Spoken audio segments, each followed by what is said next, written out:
Imaginez un monde où votre matinée ne commençait pas par le tintement strident d'un réveil, mais par un léger tapotement à la fenêtre.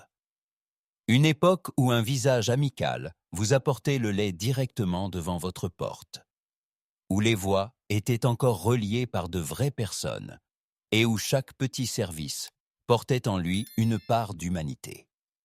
C'était une ère où le quotidien était plus lent, plus tangible et plus personnel. Chacun de ces métiers était plus qu'un simple travail. C'était une partie du tissu social, un lien invisible qui soudait les voisinages et donnait un rythme à la vie. De l'agitation des bureaux de télégraphe aux premières heures matinales des crieurs de journaux, partout, on sentait la main de l'homme. Pourtant, avec le progrès inexorable de la technologie, cette image familière a commencé à s'estomper. Les machines sont devenues plus rapides, plus efficaces, mais aussi plus froides. Étape par étape, ces métiers ont disparu de notre quotidien, jusqu'à ne plus vivre que dans les souvenirs, les vieilles photos et les récits. Et c'est précisément là que nous vous emmenons aujourd'hui. Pour un voyage de retour dans un monde que nous avons presque oublié, plein de bruit, de visages et de moments qui étaient autrefois évidents. Êtes-vous prêt à redécouvrir ces métiers disparus? 1. Le livreur de lait. Le livreur de lait était autrefois l'une des figures les plus familières du quotidien, particulièrement en Europe entre les années 1920 et 1970. Tôt le matin, avant même que les rues ne s'éveillent vraiment, il déposait des bouteilles de lait frais devant les portes et était souvent accueilli par un sourire amical. Le léger cliquetis des bouteilles en verre faisait partie du matin pour beaucoup de gens, tout comme le premier café. Pourtant, sa tâche allait bien au-delà de la simple livraison. Il faisait partie du quartier, connaissait les familles, échangeait quelques mots et apportait avec lui un sentiment de proximité et de fiabilité. Avec l'essor des supermarchés et de la réfrigération moderne, ce service personnel a progressivement disparu du quotidien. Aujourd'hui, le livreur de lait reste avant tout un souvenir chaleureux d'une époque où même les choses simples étaient encore empreintes de liens humains. 2. Le téléphoniste. Avant que les téléphones ne fonctionnent de manière automatique, les téléphonistes étaient donc le cœur invisible de chaque connexion. Dans de grands centraux, ils siégeaient devant des tableaux de bord complexes, déplaçaient des câbles et reliaient les gens entre eux, souvent en quelques secondes, et avec une précision impressionnante. Chaque conversation commençait par leur voix, calme, amicale et toujours présente.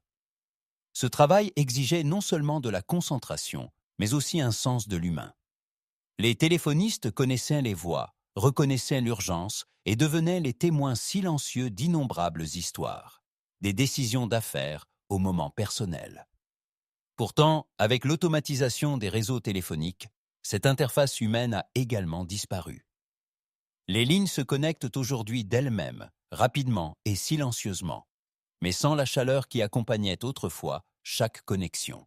3. Le crieur de journaux. Aux premières heures du matin, quand la ville était encore à moitié endormie, un cri familier résonnait dans les rues. « Extra ! Lisez tout à ce sujet !» Le crieur de journaux était autrefois le porte-parole vivant du monde, qui ne se contentait pas de distribuer les nouvelles, mais leur donnait une voix. Avec des piles de journaux sous le bras, il se déplaçait habilement à travers la foule et apportait les dernières nouvelles directement entre les mains des passants. Il était plus qu'un simple vendeur. Il faisait partie du rythme quotidien de la ville. Ses cris, son tempo, son énergie rendaient les nouvelles tangibles et vivantes. Chaque édition était quelque chose que l'on pouvait toucher, partager et vivre ensemble.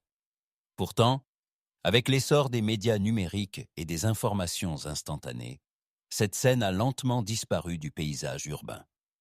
Aujourd'hui, les informations arrivent silencieusement sur nos écrans, rapidement, mais sans l'écho vivant qui remplissait autrefois les rues.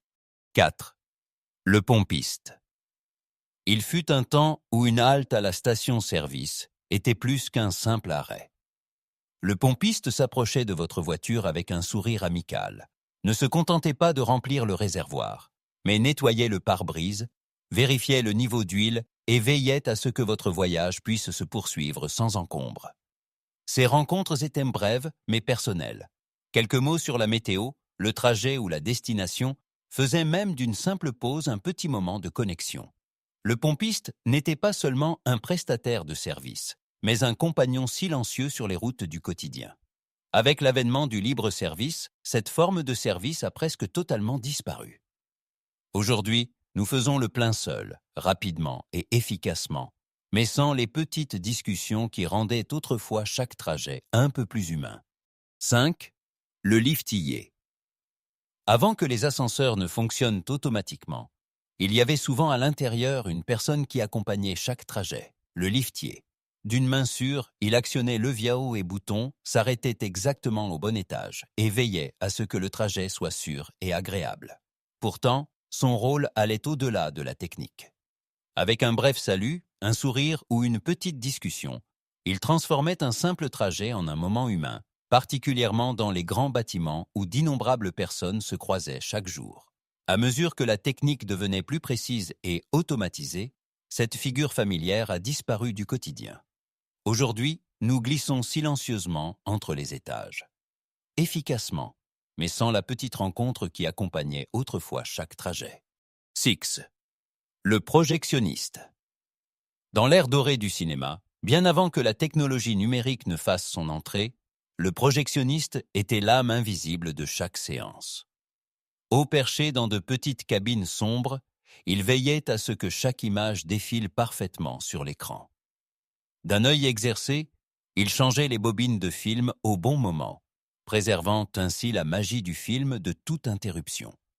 Son travail exigeait précision et concentration, car une petite erreur pouvait perturber toute l'expérience. Le léger ronronnement du projecteur et le vacillement de la lumière faisaient partie d'un enchantement particulier que le public ne percevait souvent pas consciemment, mais ressentait néanmoins. Avec la transition vers la projection numérique, cet art a presque totalement disparu. Les films tournent aujourd'hui automatiquement et sans erreur, mais une part de la magie artisanale qui se trouvait autrefois derrière chaque séance s'est perdue au passage. 7. L'opérateur de télégraphe. Bien avant qu'Internet ou même le téléphone ne régissent que notre quotidien, l'opérateur de télégraphe était le gardien de la communication rapide. De ses doigts agiles, il traduisait les messages en code Morse. Des points et des tirets envoyés sur de longues distances, reliant les gens entre eux. Dans les bureaux de télégraphe régnait un cliquetis et un tapotement constant, un rythme qui décidait de décisions d'affaires, de nouvelles importantes et de messages personnels.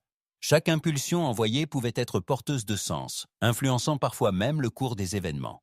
Pourtant, avec l'invention du téléphone, cet art a progressivement perdu de son importance.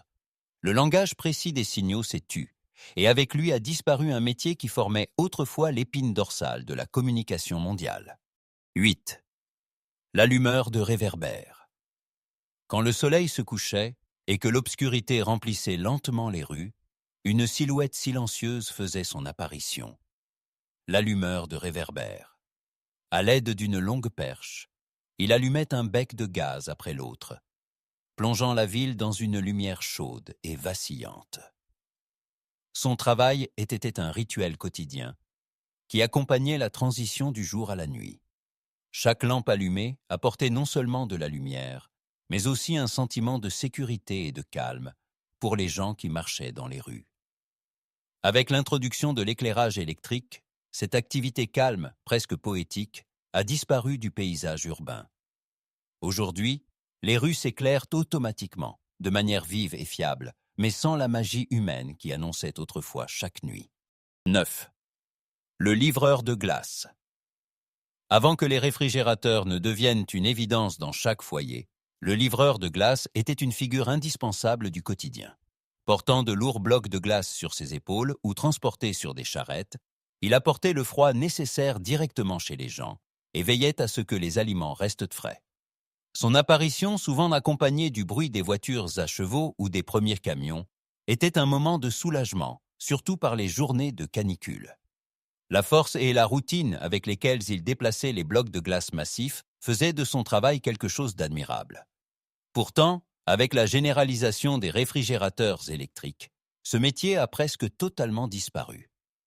Le froid arrivait désormais sur simple pression d'un bouton, silencieux et invisible, tandis que le livreur de glace devenait un souvenir d'une époque révolue. Dix, le rémouleur. Il fut un temps où un bruit familier parcourait les rues, le tintement d'une petite cloche annonçant l'arrivée du rémouleur. Avec sa meule mobile, il redonnait vie aux lames émoussées et devenait ainsi un aide indispensable dans les foyers et les ateliers. Son travail était précis et presque artistique. Des étincelles jaillissaient, tandis que le métal rencontrait la pierre, et en quelques minutes, une lame émoussée se transformait en un outil tranchant, prêt pour l'usage quotidien. Pourtant, avec la prolifération des produits jetables et des ustensiles de cuisine fabriqués industriellement, ce métier a perdu de son importance. Aujourd'hui, nous remplaçons souvent au lieu de réparer, et avec ce changement, a disparu un artisanat qui était autrefois synonyme de soin et de durabilité. Ces métiers ont peut-être disparu, mais leurs traces demeurent. Ils racontent une époque où le quotidien s'écoulait plus lentement, était plus personnel et vivait de vraies rencontres. Chacune de ces personnes était une petite mais importante pièce d'un ensemble plus vaste, un monde où le service se faisait encore à la main et avec cœur. Aujourd'hui, beaucoup de choses sont devenues plus rapides, plus simples et plus efficaces. Pourtant, quelque part sur ce chemin, nous avons aussi perdu quelque chose. Les petits moments, la chaleur, le sentiment d'être vraiment connectés. Peut-être que ces histoires nous rappellent à quel point ces choses-là sont précieuses. Et peut-être nous font-elles vivre le présent de manière un peu plus consciente. Si ce voyage dans le passé vous a plu, n'oubliez pas de vous abonner et de partager vos pensées dans les commentaires. Lequel de ces métiers vous a le plus impressionné ?